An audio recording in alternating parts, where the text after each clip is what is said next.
Welcome to our tutorial on configuring tablet behavior for your links. Are you interested in optimizing your link experience for tablet users?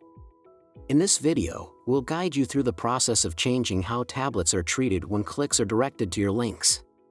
To begin, when creating a new link or editing an existing one, click on Show Advanced Settings and scroll down to Treat Tablets like A.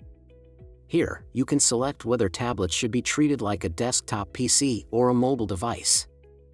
This feature allows you to tailor the user experience specifically for tablet users, ensuring that they receive the most appropriate content based on their device.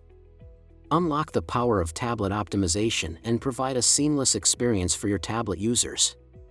Let's dive in and optimize your link strategy for all devices.